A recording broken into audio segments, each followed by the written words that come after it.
Peel Thunder is looking good after round 5 and sitting nicely in second place on the Macca's WAFL ladder. The Sharks' up and down start has got them in third place, and the Demons' first win of the season keeps them off the bottom. Perth hosts a standalone Anzac Day game against East Perth on Saturday. Perth's named a few ins, including midfielder Kieran Hugg and forward Rowan Brooks, who have both been in and out of the reserve side, but Chris Billings is out with a 1-week suspension for his rough conduct charge on Claremont's Toby Plant. East Perth has some big names going in and out. Fraser McInnes is out of the side with Eagles duties, but Dylan Main comes into the league for the first time this season. Mark Hutchings is back into the league side after he gave the reserves a crack last week. The West Coast midfielder was sidelined with a groin injury, but managed 23 disposals and a goal in his return game with the Rezzies. Brant College has been recognised for his efforts with a call-up to the Eagles, which means East Perth are without a massive ball magnet. College has an average of 29 disposals per game this season. The Thunder is lining up for a possible record-breaking game on Sunday when they go up against the struggling Tigers at Bendigo Bank Stadium. Peel has 3 straight wins and have never before made it to 4 in a row. To help their cause, Max Duffy, Hayden Crozier and Alex Silvani have been named, and if Lockie Weller's good form continues, the Thunder's lineup is going to be hard to beat, despite a couple of big losses. Tendai Mzungu proved his fitness for Freo, and Colin Sylvia is also out after a knock kept him sidelined for most of last week's game.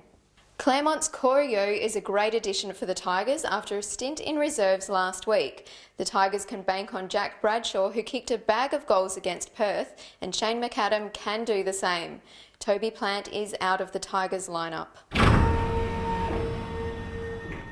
West Perth and Swan Districts meet on Monday, and the two teams have a strong history of entertaining matchups.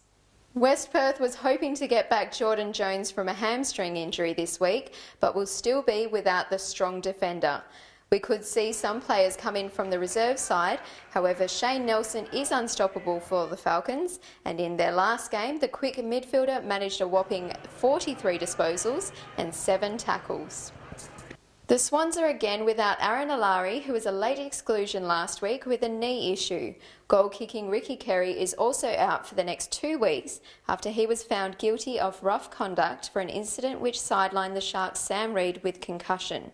But they have called upon Kurt Kugel to come in along with some local youngsters. It's a Freo derby at Fremantle Oval on Monday, and both teams will be desperate to add another win to their tally.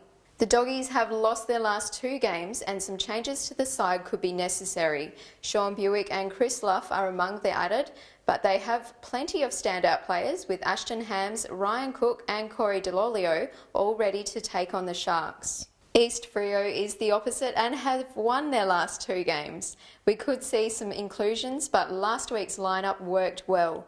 Liam Anthony could cause some dramas for Souths after he managed 30 disposals, 14 marks and a goal last week.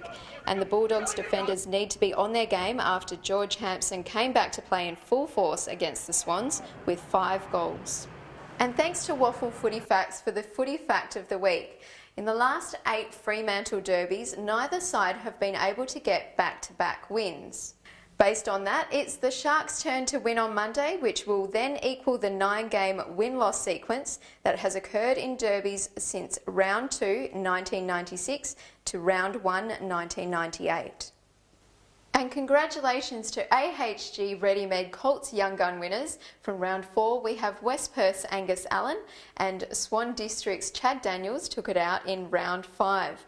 And don't forget to join in on the conversation using the hashtag WAFooty and download the Macca's WAFL app to follow the news and stats while you're at the game. And I'll see you at the footy this weekend.